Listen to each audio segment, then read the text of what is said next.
look at the automotive news for the week of January 21st, 1996. Hi there, I'm Steve Pippin. Welcome to this week's Motor Trend News.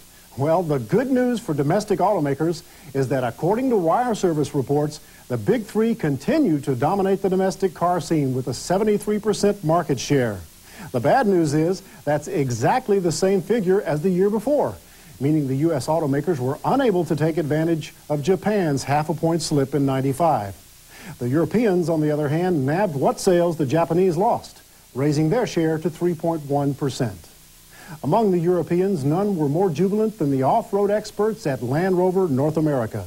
Posting a whopping 66% leap in sales over '94, Land Rover's U.S. arm crawled its way over the top of such well-known names as Jaguar and Audi to sell over 20,000 units for the first time in their history.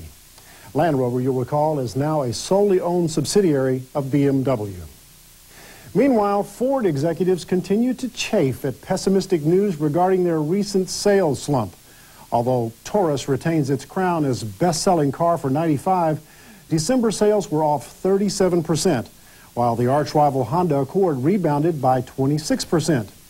In response to financial analysis questioning Ford's recent big spending initiatives, the division's general manager, Ross Roberts, had this to say at the Detroit Auto Show.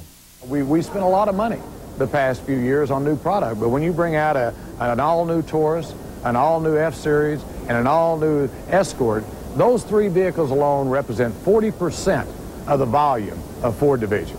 That's a lot of cars and trucks. So we put some upfront investment because we felt and still feel that it's appropriate to be competitive, to have the best product offerings available, because in this business, you simply can't stand idle. Well, standing idle is just what owners of the Oldsmobile Cutlass wish their cars would do when they park them and lock them up. The Associated Press and CCC Information Services report that for the fourth year in a row, the Cutlass Supreme tops the list of the most stolen cars in America. Why bother? Well, it turns out that Cutlass parts are so generic, they're particularly valuable as replacements for repairing a host of other GM vehicles. It also turns out that we're at the end of the road for this week's edition of Motor Trend News. But stay with us, because next we'll present Motor Trend's Import Car of the Year Award for the first time on television.